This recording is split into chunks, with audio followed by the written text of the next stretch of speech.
back to What the Fertility Season 4. Today we have Fiona with us, whom you may also know as Fit Fertility on Instagram. Fiona has a unique story of suffering from recurrent pregnancy loss after having her first child without any issues. When faced with secondary infertility and back-to-back loss, Fiona became a fertility advocate who shared her story transparently with the infertility community for more than 5 years. Welcome, Fiona. We're so thankful to have you on today. Thank you. I'm excited to be here. I've been a long time follower, so this is awesome. I know, and I know we had connected previously before, probably even before the podcast or early stages. Yeah. And I Hmm. hesitated when I said for more than 5 years because, gosh, your journey is probably even longer than that at this point. It's pretty close. I think it added up to about 8 years total when I look back. But there's also COVID that hit through that. So it feels Yeah. like it's just a bit of a blur. So, no. I believe it's like 20 to mid 2025, and like almost all of our episodes still start in that 2019, 2020 range. I So know. take us back 8 years ago. It's, So yeah, like how did this yeah. start for you? Well, so we were very lucky to have our first son, who's going to be 10 in July, unassisted. So I always try to be mindful that I still feel like IVF and any, science-based help is still considered natural to me because you're still bringing a little kiddo into the world somehow. Um, and so, yeah, we had him back in 2015, and I struggled with postpartum depression and anxiety through that. So I really wanted to get my feet back on the ground, feel kind of like I was myself again before we started trying for a second. And of course, we potentially, when you have an easier time having one child, you think, of course, it would be easy to have that second child. And this was back in 2017. So social media wasn't as big. There wasn't as much community presence about IVF, or I wasn't seeking it out as much, I should say. I'm sure people were like, yeah, I was here. Like, you just didn't find me. And so we started trying, and it took about a year. And of course, everybody was like, oh my gosh, it always takes more than a year. It's totally normal. Don't worry about it. But I was sort of neurotic to begin with about it, because even 3 months, even 6 months felt like a long time because we were really, really grateful and fortunate to have our first son quite easily. And so after that first year, we got pregnant probably late fall of 2018. And I don't know, the times are a blur. So I'll probably even get my own timeline messed up. And we ended up having a chemical pregnancy. And that was the first time I'd ever heard about a chemical pregnancy. I didn't even know that existed. And what a gut punch Yeah. to be pregnant and finally see that positive pregnancy test that you've been testing, right? When you're trying, you're on it. You're doing all the things. You're timing that ovulation. You're, maxing out that window, TMI, for as much as possible. And so we were ecstatic. We didn't think, that this could be anything other than a full term pregnancy.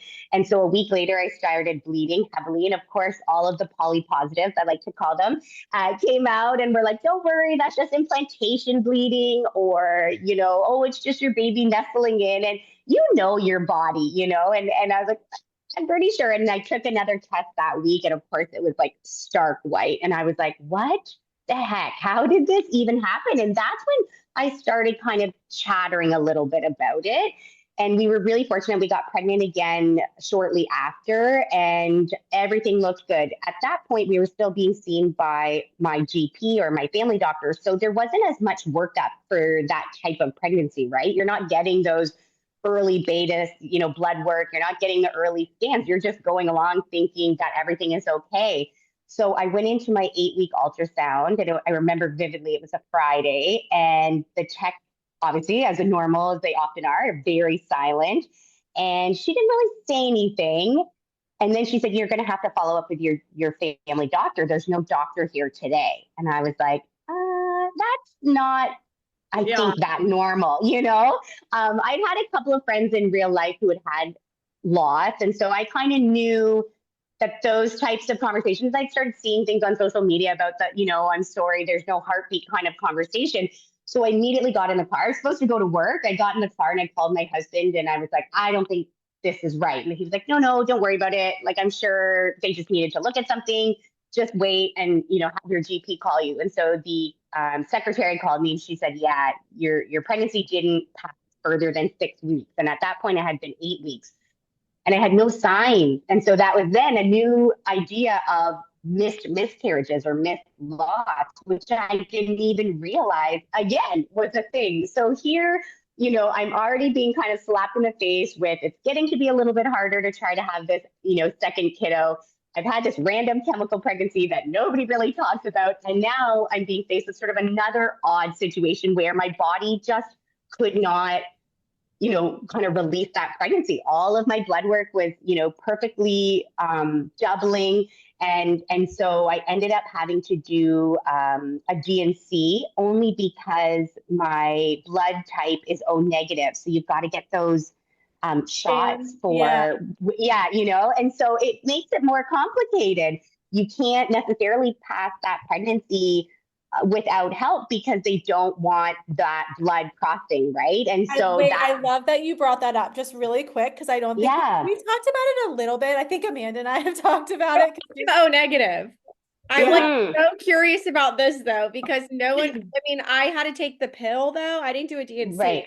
So I'm curious if that, is that good enough? Well, yeah. Well, it's funny. I did the pill too for one of them and then it didn't expel it. So I can't tell you, but they were curious if there was some sort of potential interaction. And I sort of questioned that too, to be honest, for a while. Like, could there have just been down the road that there had been a couple of the losses I'd had retained product? So you do start to wonder if there is a bit of that. Yeah. And I was going to say, bonkers. Just for listeners that are like, this is their first infertility podcast ever. So Rogaine, and you're gonna have to help me because I actually don't need Rogaine because I'm positive. I'm actually aren't you blessed? Yes. But so you can have a miscarriage. I mean, you could miscarry at home, like whatever. But I think what Fiona's saying is like in terms of help is like you have to let your physician know because Rogaine is it's a shot that you get so that if the baby were to have the opposite, is that right? Like if with your partner, so if they have the opposite blood type, it could interfere. And to your point, Fiona, like down the line, then your body can start attacking future pregnancy. Exactly. Yeah, exactly. And puts you at higher risk for those potential losses if you didn't have that shot. So it's like an actual blood product. You've got to go to the lab. You've got to get somebody to look at it, make sure it's, all the right things. Yeah, there's I had to get it done to test to see if you have antibodies because there was a whole mix up in our what we thought our donor's blood type was. So then I never got the Rogaine. So it was a whole thing. But I did get the antibodies testing. Like you can make sure that you don't have any of it too, just as if anyone wanted. Sorry, it's super No, it's true. I'm gonna let you get back to your story. It's okay. You just shared so much good stuff, in those first of all, obviously Amanda and I are deeply, deeply sorry for those two experiences and those two losses. Okay, yeah. But I think something we don't talk about with miscarriage, and that was a perfect example, is even if you've had one miscarriage, your second can be a totally different experience. And there's so many different types of miscarriage. Yeah, exactly. And I think, the important piece sort of to my grief part of it all is that I couldn't necessarily just be at home and be sad and grieving. I had to go to these appointments. I'd have to go and book, here in Ottawa, we have a thing called MVA, which is like a manual vacuum assist. So it's a little bit gentler than a DNC. So I ended up being able to have those, but I'd always have to go get that Rogaine shot right before. I'd have to get the blood work before to make sure that I didn't have any antibodies. So it was much more medical than you sort of anticipate. You think you're just going to go. They tell you, oh, I'm so sorry. You'll pass this in, well, we all know you don't necessarily pass it in X amount of days, but you'll be able to kind of continue. And so it became much more medical than I ever expected because of that. And you're right. They do down the road, they did end up making sure that I didn't have those antibodies. But in the back of your mind, when it starts happening, you're kind of thinking, oh, this is a bit of an extra added potential, right? You're already trying to grapple with, okay, I've had this chemical pregnancy. Now I've had this one loss. Everybody's still saying, it's totally normal, but your mind starts kind of getting into it, right? This is now kind of a year and a half to 2 years after we started trying. So we're moving into like mid 2018. And, people are starting to obviously, with secondary infertility, and I don't often touch on this as much, it's trickier because you already have such an amazing example of what you want to have again. And so, though we are sort of a small pocket of the infertility community where I know people are envious of what we already have, there's also a really huge struggle that I think gets lost in some of the conversations. And it's very, very niche, right? We're never comparing ourselves to primary infertility. We're not in that bucket of people. But it's hard because you also have to think about the comments that are coming at you in a different way. So for primary infertility, you might get the, when are you going to have kids, or how come you're not trying? And with secondary infertility, you get a lot of like, well, don't you want your son to have a sibling? And why aren't you guys already? So it's never ending. I think at any spectrum of the sort of, journey of infertility, there's always these really imposing questions. So as that clock starts going, you are thinking, oh my gosh, like what are my age gaps going to be? Like all of those things come into play, right? That's just a side tangent, but I think it's important, Oh my gosh, yeah. That's such a good point. And that's such a, like, we get the questions all the time. I mean, I even at the park, I mean, it's constant. Yeah. And it's so hard because I'm like, do I really want to tell this person right now everything? Or am I just going to laugh and say, ha? Totally. Yeah. And it's very imposing, right? Yeah. Because they don't know. I mean, I'm a very strong individual in terms of like, choose your choice. You want to have no kids? Amazing. Don't ask about it. Like, do you think my husband ever got asked why we didn't have a second kid? Not at all. Like, I think I've asked him so many times. He's like, no, we just don't talk about that. And that's like, you meet someone for the first time as a woman or a person who can have children, and they're like, so, like, what's your fertility story? And you're like, what, are we doing this right now? Like, do you want to know that I got like a university degree or I accomplished this in my life? They're like, no, we just want to know if A, you're capable of childbearing, because otherwise you don't have any like weight in this conversation. You're just like, I know. Or like the comment of like, is this your only one? Or just like, oh my God. Yeah. And I think, as people move from primary infertility into secondary infertility, they sort of see that glimpse. I've started to have conversations with friends who were in the primary infertility boat, and now they're kind of trying for their, second, and they're like, oh yeah, I get it now. They get that extra pressure because they themselves know how amazing it is. Because they're so fortunate and lucky, but they also get that added pressure where it's like, what if you just wanted to have one? That's also okay. Like, why do we have these conversations? So you're navigating that. I know. Amanda, well, I was gonna say, Amanda and I think we did a podcast on this. Like, we both were so naive to secondary infertility. Like, I had the thoughts of like, well, she already gets to be a mom. She already has a kid like this. And then we both faced it and we're like, whoa. Yeah. Mm-hmm.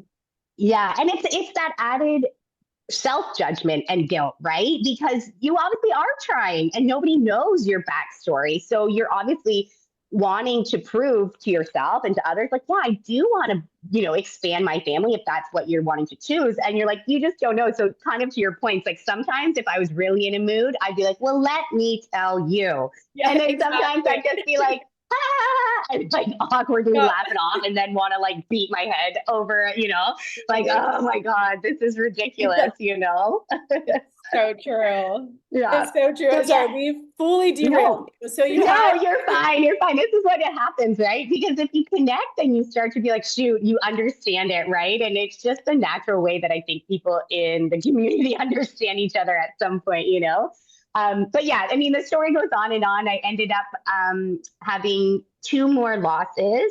And I also, when I had my first son, they found a uterine septum, which is wild to me that they never looked at that before. I remember when I started trying for my second, saying to them, like, well, why didn't you guys see this with, you maybe get 3 or 4 ultrasounds when you are lucky enough to conceive without assistance. So you would have seen that my uterus was a weird shape and not a single person thought, oh, we should probably mention this to her.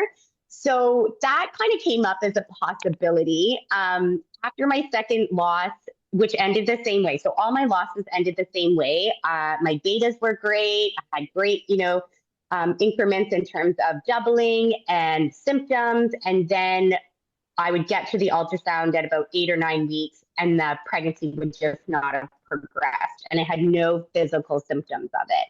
And so after the second loss, which was about 3 months after the first, my doctor was like, you know what, let's maybe just refer you to the fertility clinic because of the uterine septum, which there have been studies to show that that increases your risk of loss. But of course, they can't really say. And because we had been trying for a certain amount of time. So when I met with our fertility doctor, literally the first thing he said to me was, if I met you on the street, I would have just told you to keep trying. And I was like, do you know? Like, I am trying. Like, do you know how hard this is? Like, sure, bud, I get it. It's only been 2 losses, but like time is a ticking. We're in like, 2-year category now. And this is unusual for how I was able to have my first baby, right? So I should have seen that red flag right off the bat, but of course it's just like, oh, they know best. I'll take, what they have to say. So we did all the workup, and everything came back normal. They just really had no answers for those 2 losses. And of course, 2 losses generally is somewhat considered normal. Now, obviously, they've changed that definition of recurrent pregnancy loss, thank God. So I just feel like 3 or more seems extremely upsetting to those who have gone through any type of loss. And so they just kept telling us that it was normal and just keep trying. And so we did do the workup, and we ended up doing an egg retrieval in February of 2020. So we got real close to that COVID mark. The chitter chatter was just starting. And at that time, I wasn't really involved in the social media community. I look back and I just laugh. Like, people ask me now, like, oh, did you test out your trigger? And I was like, what? No, I didn't know you were supposed to do that. I didn't know that was a thing. Like, what do you mean betas? Like, I remember talking to a friend who had been deep in the infertility world. And the first thing she said to me is like, oh, you're just going to go get tired of these betas. And I was like, what? It's like, a beta. I know, everybody's always like, what's a beta? So true. Wait, okay, hold on. Real quick. Okay, uterine septum. Number 1, did you have it removed before IVF? I didn't have it removed until, did I do my retrieval before that? That's a great question. I don't remember. Well, I was gonna say, I guess a retrieval. I had it removed before my transfer. Okay, and then for listeners too, so like uterine septum, oh my, because I think with recurrent loss, they look at everything, right? Like, I feel like I kind of dabble too. You can have, there's like 10 different types of septums you can have, and the different severities. Do you remember what yours was called or how significant yours was? Mine was like, so they have the one where basically like your uterus is almost 2 separate sides. Like they have that. So it's like a wall in between both. So mine was just literally like a little actual heart. Like it had a little bit of a dip, a far enough dip that they could do surgery on it and not be able to remove the whole thing, but it wasn't fully cut in half. And so I had it was called, I think yours was like the one level above mine. They do call it like the heart-shaped uterus. It's called like an arcuate, where it's like it's not even a heart. It is like the smallest dip. And they were able to go in with an HSG and just literally like snip it. Oh my God. And I remember when he went in, he was like, it's actually way smaller than I thought it was. So it didn't even, anyways, but long story short, I think we can relate to that as we get deeper and deeper into your story. But for listeners, those are actually more common with second trimester loss, because then the baby's getting bigger and bigger and the uterus isn't able to like do that appropriately. Yeah. So I think it's interesting in both of our cases. I know we're not there yet, but I don't really know if that played a role in either one of our stories. Yeah. And I think they can't really say. Like, I remember vividly my RE saying like, oh, this could have played a part in those 3 losses. And I remember saying, well, why doesn't anybody do research on that? And they were like, well, who would sign up for that? I was like, well, I would have. Like at 20, if you told me that, at 32, 33, that I would be struggling in this area, I would have 100% volunteered myself for some sort of research to be like, is this a thing? Should this be proactively dealt with before people get into, their childbearing times, whatever that might be? Because having that question mark makes you feel crazy because I also had it with my first son. So it clearly didn't impact him all that much. Though, though interesting enough, he was breech and he was quite low weight for full term. So he was a very small baby. So my second OB felt like maybe unfortunately, maybe that septum was kind of actually stopping him from fully being able to grow because he was wedged right into the little extra hump, I guess. Yeah. So, that kind of led to a big question mark. So there was a bit of chatter about that. We did end up moving forward and I'll skip just to that part since we're talking about it, moving forward and having surgery on that. And that's a wild thing to think of too. I've just breezed through that thinking like, oh, that's just part of my story, but it's a major surgery. I had to go in, you're under for about an hour. He couldn't get it all. So I do still have like a little bit of a bump, which was potentially a bit of an issue as I'll kind of move forward with moving towards transfer, because when you have a little bit of that dip, whether it's, say, for listeners, a kidney bean or a heart or, two full separate sides, they have to have both of those linings be equal. And so my lining was a really huge part of the struggle of moving towards transfer because neither lining ever matched up. And so so every month when we would move towards transfer and getting transfer prepped and basically feeling like we had the green light, it would come back and be like, your lining isn't thick enough because one side of your lining is thicker than the other side, and they couldn't risk that neither of the sides would be equal. So it just adds so many layers to people's stories when these things that you don't even anticipate come into play, I think is really the roundabout way of kind of circling back to that. And so, so we ended up having, so we had 3 losses. They said, okay, let's get rid of this septum in case it is part of the reason you're having these losses. Obviously, you're able to get pregnant. You just can't bring that pregnancy further than 8 to 9 weeks. And the interesting thing is after that septum removal, I did end up getting pregnant quite quickly, and the baby did have a heartbeat. So we were really, really excited because we thought, okay, that was the answer. The heartbeat was low, so that would have been a bit of a warning sign. And these are all still without assistance. We had just done a retrieval. COVID had come into play. I kind of skipped over COVID in there. COVID had come into play. We shut down for, however long. We got back in around May of 2020 and started kind of doing a work towards a transfer. And so once I had that loss with the heartbeat, it really became more real. Then it became like, okay, before you had 2 losses, then you had 3, you're in this different pocket of percentages, right? Now you're with a group who you don't know many people who have had 3 losses or who are maybe not super open about talking about it. And your journey becomes very lonely.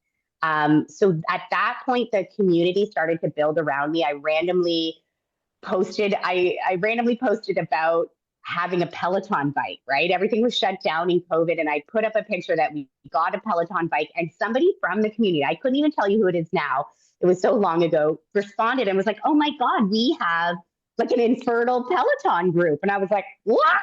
This is amazing. Oh, that's so cool. Yeah. And so it ended up being this massive Instagram group chat where we would do rides together. I mean, this is like obviously a huge plug for Peloton. So if you want to sponsor me, feel free. We ended up like, there was probably, 20 of us in that group chat of all different phases of IVF or loss or struggles. And we kind of became each other's kind of club, like a little infertility Peloton club.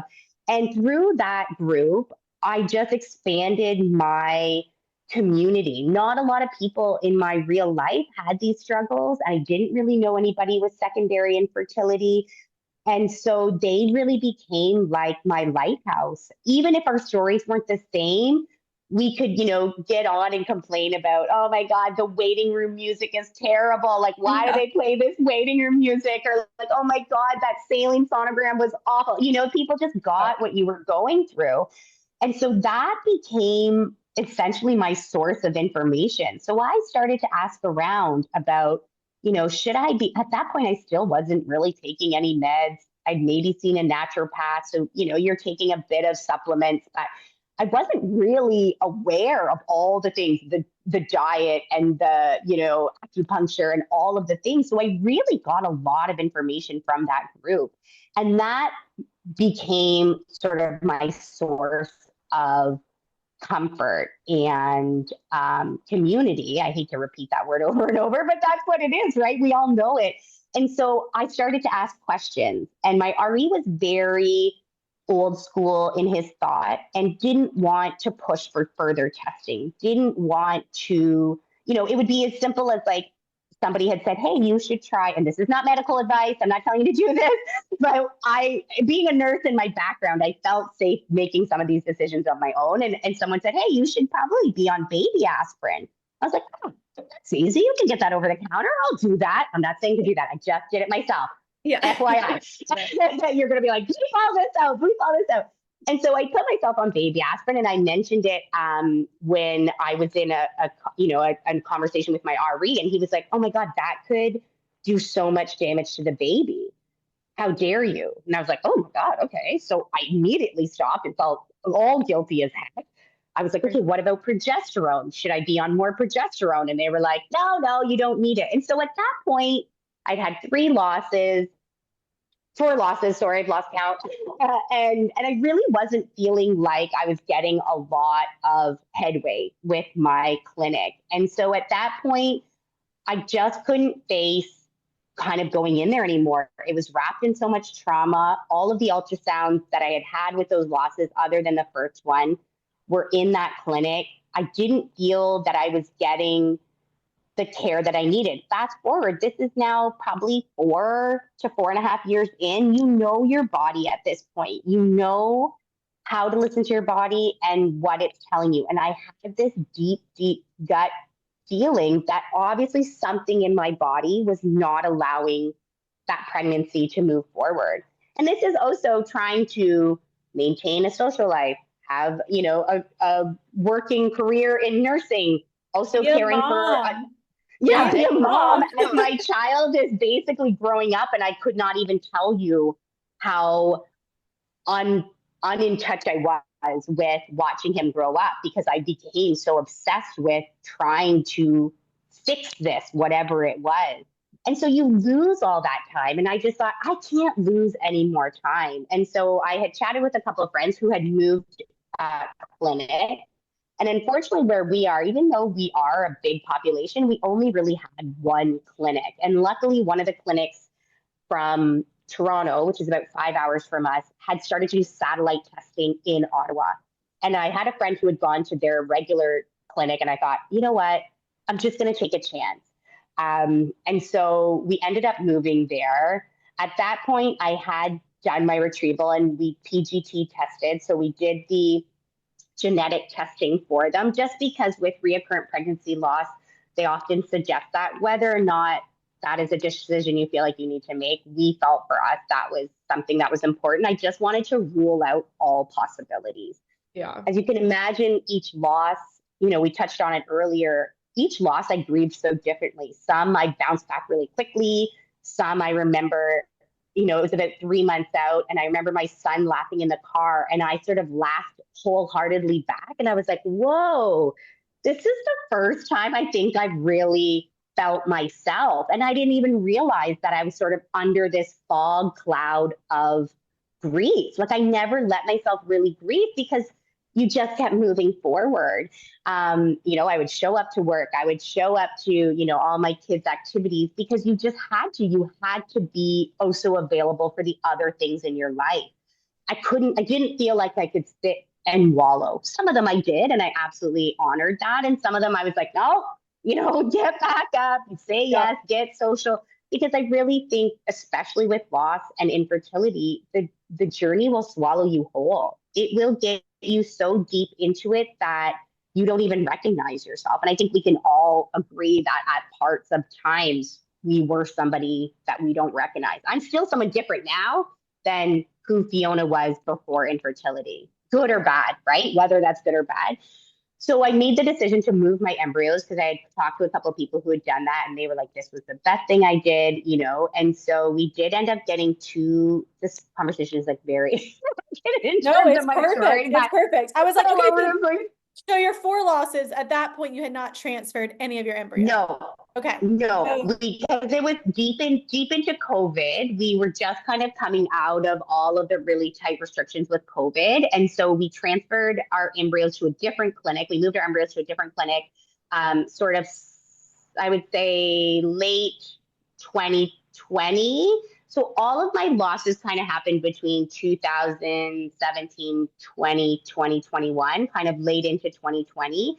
And so at that point, we just couldn't get to a transfer because my body kept getting pregnant. And that was a bit of a challenge too, right? So you get these embryos, you're so gung ho, you're like so pumped, you've got, you know, 2 embryos, let alone I thought I would have had, God, you could have told me I would have had 45. I'd have been like, yes, of course I have a million, yeah, you know. Pregnant, of course. Yeah, of course I can get pregnant way. and this will be easy, you know? And I remember when she gave me my numbers, I was like, pardon?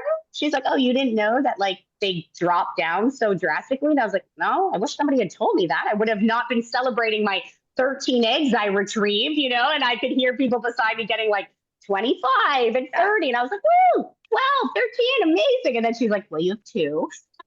And who knows if they're going to be normal, right?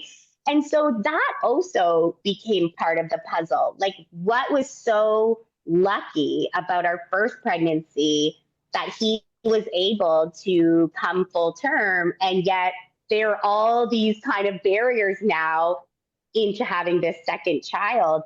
And so we moved our embryos and we met with our new fertility clinic. And right away, I said, I want to do the immune protocol. And he said, well, let's just try one transfer and see. And then if it doesn't work, and I was like, absolutely not. Yeah, I mean, how hard is that? Like, because we only have 2. And so for those 2, they come back PGT normal, I'm assuming, based off the conversation. Yes. So they came back PGT normal, which we were obviously thrilled about. And so, yeah, he had a discussion with us, you know, do you want to do another retrieval? And we were sort of like on the fence about it because we hadn't even tried. We hadn't even got to try to get to a transfer. So we were like, okay, if this doesn't work, well, then maybe, right? We just wanted to be given that chance. So while we were sort of doing the workup for our new clinic, just obviously they needed all of, you know, new blood work and new samples, I ended up having another pregnancy that did have a really great heartbeat. So the heartbeat was quite high and everything looked great. And we thought, okay, well, maybe we don't need this.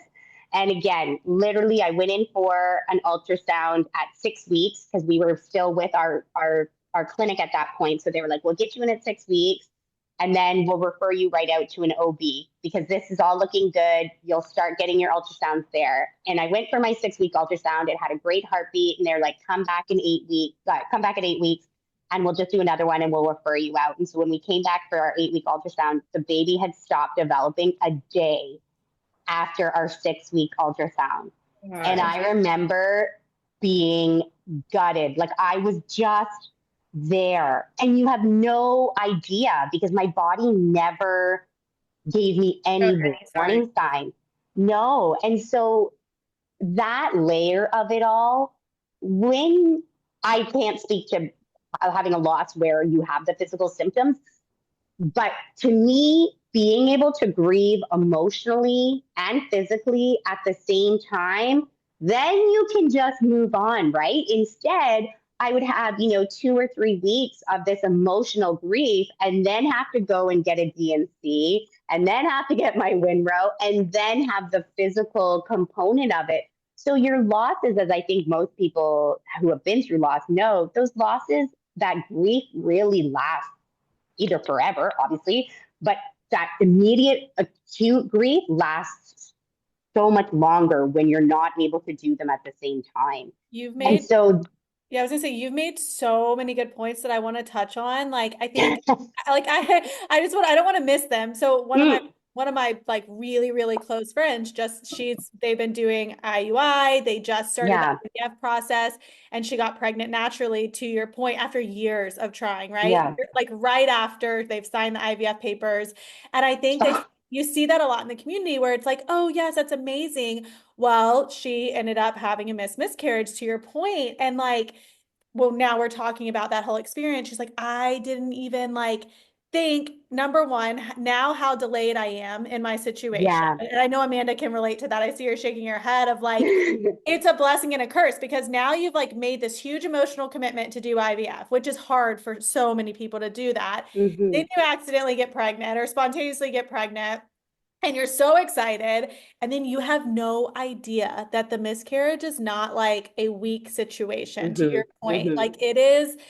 And I think because I've been talking to her a lot, like we have to wait for your HCG to go back to 0, and that could take you have no idea. That could take 4 weeks, 8 weeks, you don't know. And then the last thing I wanted to touch on is what you were probably about to get into is just the miscarriage component of like you are blind. And that's what happened to her, this situation. You are going in and you are being told the baby is not viable. And then 3 minutes later, what do you want to do?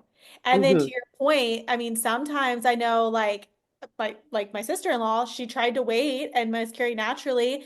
They after 3 weeks, they were like, you have to make a decision. So like for her, it was like a 3-month situation. Some people, I like for my first one, it was a miscarriage and I ended up bleeding later that night. So I'm like, oh, thank God. But yeah, Yeah. you make really good points. And I think these types of conversations are so often left out because not only is it scary to talk about miscarriage or still kind of new, but like then you don't really get into like what really really happens. Even one of my best friends was like, I didn't know that you went through this. Like I knew you had all these losses, but I didn't know it was like this. So. Yeah. And I think that's the hard part of it is like, I mean, I now know many people who have gone through losses. I run 2 separate support groups through 2 different organizations for people going through infertility. And they always come back to me. They're like, Fiona, why didn't you tell me? And I'm like, it's so hard. You don't want to tell for some reason, even though we should be sharing these ugly sides of it, you just want that person to have an easy loss. You want it to, be, oh, okay, I, like was able to naturally let go of that loss and I'm grieving at the same time and I'm ready to move on. And so you hope for those people that that's how it happens. And when it doesn't, you're so gutted for them, but it's such a dark, scary place that you don't even want to preemptively tell them how dark and scary it is because you know that they're going to be like, well, that's not going to happen to me. And you're like, okay, well, I really you don't want to add on to it, like add on pain anyway. Yeah. And you want them to have their own experience. Exactly. You don't want to be like, you don't want to be like, get ready. It's going to be the worst time of your life. Like, you're like, I really hope it's a beautiful moment where you have this kind of like grieving and, you do whatever you need to do to celebrate that life. And you can, I don't want to say move forward, but you can gather that grief with you and carry on, And so I feel bad because I don't necessarily tell the dark and dirty of it because you never know how people's experiences are going to be. And you just know that you want to make sure that you are there for them if and when it does happen so that you can just be like, I'm sorry. I'm really sorry to tell you about it, but I'm here now, Yeah. So those parts of it became really hard. I will say my 5th loss so we had 5 losses before we even got to transfer, but at that point we had moved to our new clinic. I did decide, it was around Christmas time of 2020, and I said, I want to just release this pregnancy on its own. I'll get the Winrow shot, but I don't want to go in for another sort of procedure, right? It's taxing. It's Christmas time. We just want to be around family. I just wanted to kind of grovel and be sad and, surrounded by Christmas is one of my favorite seasons. And then the doctor was like, well, our clinic shut down around Christmas. And so if you're going to have that loss, naturally, you have to go to the emergency room to get that Winrow shot, right? Once you start bleeding, that's when you have to basically either have to get the Winrow shot before you start to bleed or as you're bleeding so that blood doesn't mix. And I was like, well, darn it. I don't really want to show up and emerge on, December 24th bleeding and not, the whole purpose would be that I would not be medically needing some sort of, procedure. And then I'm showing up on, Christmas Eve, having to get this shot, potentially ending up in a DNC anyway, right? So I said, oh my God, just forget it. I'll have the DNC. Like, so it was December 23rd, 2020. I had my last DNC. The rudeness of it all is that for us, for some reason, they have it in the labor and delivery ward. And so they had people, just cruel, so cruel. That is cruel. And so I remember sitting in that bed and the nurse came in. God bless them. I'm in her shoes, so sometimes we make mistakes. And her first words to me is like, "Well, what are you here for?" And I was like, "Well, I'm here for a DNC." And she was like, "Oh," and I could hear twins being born beside me in another room. I could hear people coming out of their C-sections, and I just thought, we need to do better. Yeah, we need to do better for this group of people, you know? And so it was just like, how can we do better for these people so that they don't have to experience this along with people who are celebrating this new life that you're so badly trying to, to have. So that was just such a wake up call to me that I ended up starting to really talk about my story and really starting to want to be more open. And at that point, I'd really shown a lot about loss, but it really became a bigger story for me to want to be like, this is something that I want to talk about and keep the conversation going, because I think so often we feel like we need to be silent about it, you know? Yeah, so at that point, I was just ready to move towards a transfer. I really, I think another piece of loss that people often don't talk about with reoccurrent loss is the anxiety, or maybe they do. But the anxiety that came with each positive pregnancy test was not celebration. It was not, oh my gosh, I'm so happy, this is going to be it. You were met with like, I don't think I can physically do this. I said this in another podcast that, something that I often feel really guilty about sharing is sometimes the relief that I would feel when that pregnancy did not continue, because the anxiety that I had was so overwhelming. If you ask me now, even after doing a transfer, I would say I would never want to try to be pregnant without assistance again. I do not ever need to go through that. Like that, that door is closed. Like I will do whatever I need to do to make sure that that doesn't happen, because the anxiety was so heavy that I couldn't celebrate it. Every pregnancy, even, you think of the people who would be so envious to have a positive pregnancy test. When you're in that reoccurrent pregnancy loss group, it's not. It's a deep, dark place of sort of anger potentially, because you're just like, why can't I get to a full-term pregnancy? You're met with anxiety and worry and stress of, is this even going to continue, and what am I going to be faced with? So for me, the goal was always just get to a transfer. And so by the time we finally moved towards a transfer, it was April of 2021. And of course, then we sort of talked about it briefly in this very long-winded story. My lining would not cooperate. So they put me on estrogen patches to start as part of my protocol, and they just did not do what they needed to do. So the first transfer they had to cancel because my lining wasn't thick enough. And so we went to a different protocol, and they did what they call a modified natural protocol. So you essentially mimic like you're doing a retrieval, taking the same medication, but it's just to allow your body to get to the point where, you can then ovulate and do the transfer with the medication on hand. And unbeknownst to me, you can ovulate through those medications. And so my body said, you know what, Fiona, screw you. I don't want to do this. I'm going to ovulate through the medication. And so my second transfer got canceled. So that was added to the list of like, what? Nobody talks about the fact that. No one told me that.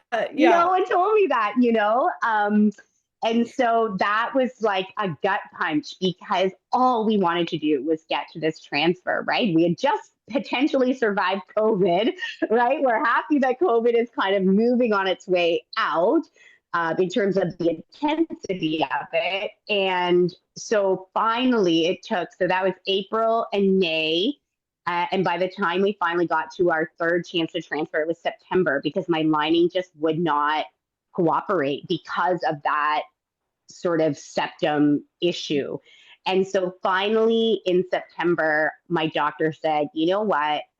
It's equal, but it's not at 8 millimeters, right? 8 millimeters is where they want to try to get you to. He said it's at 7 millimeters, but it's equal on both sides. And so we're going to do this.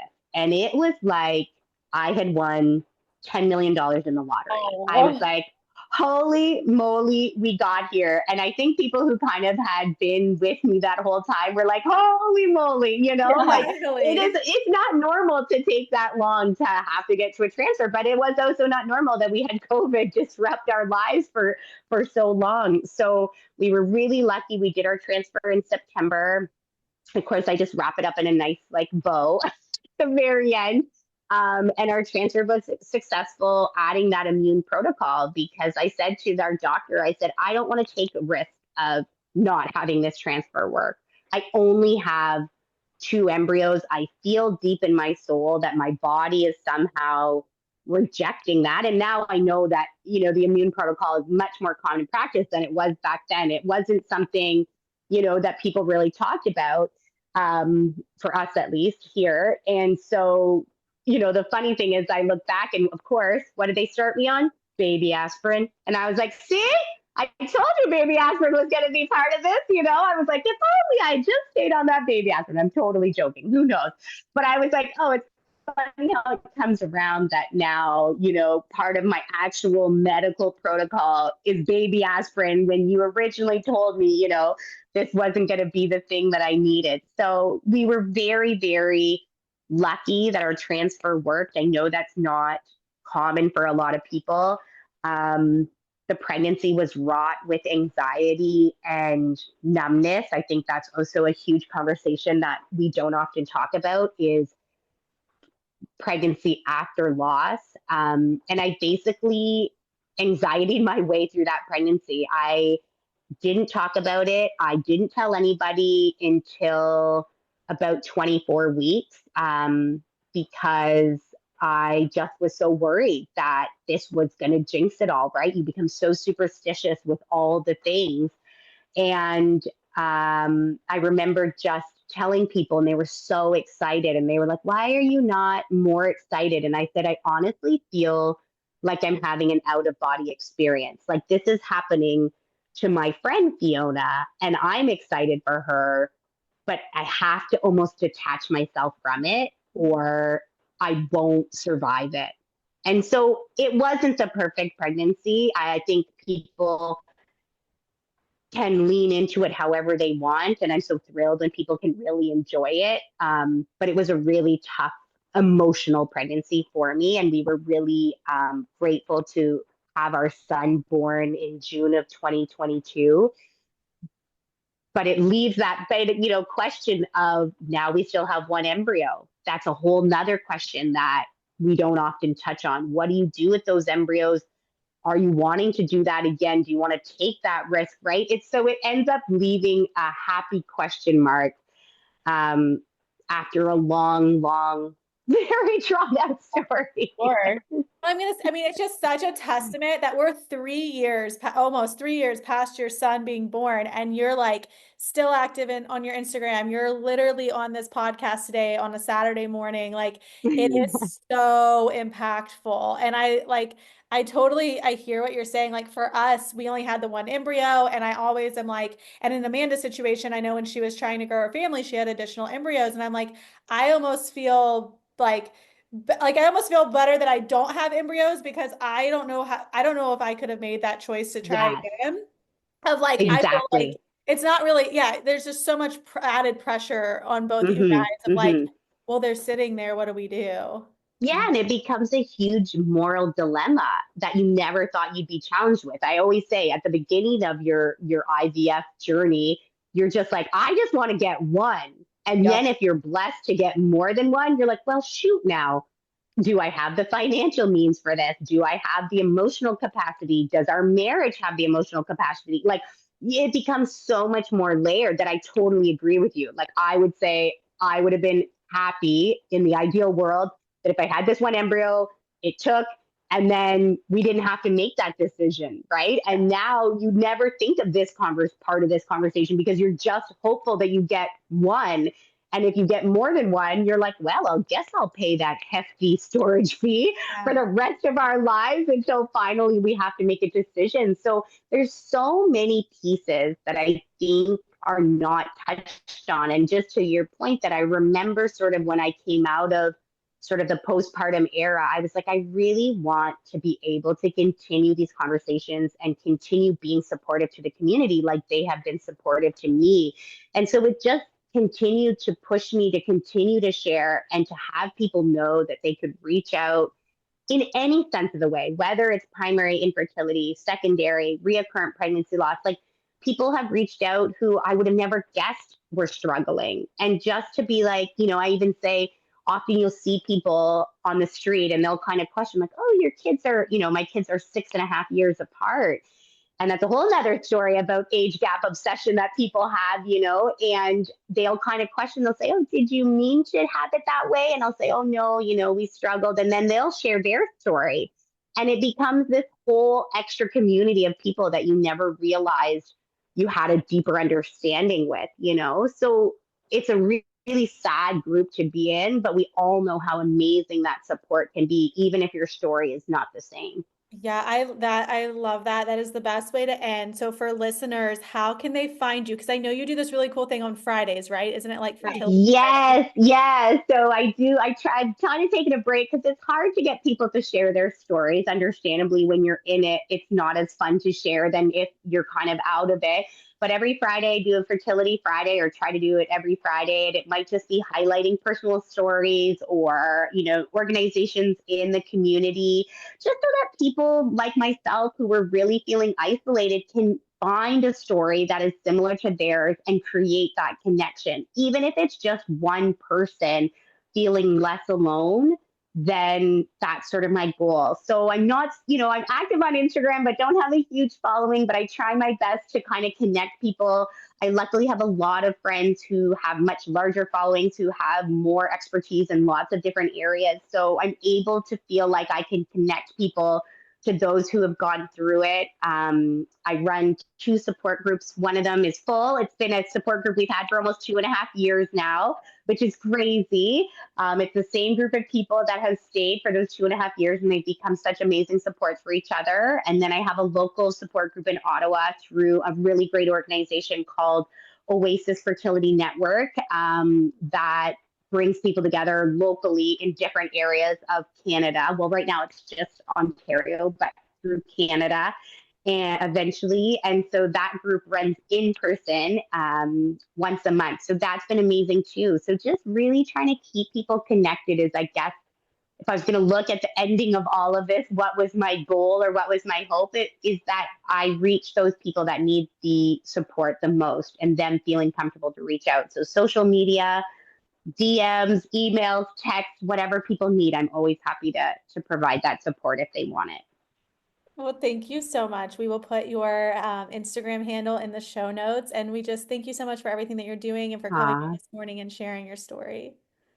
Thank you so much for having me, even though it was a long-winded story. I'm so happy that we got to chat. I've been looking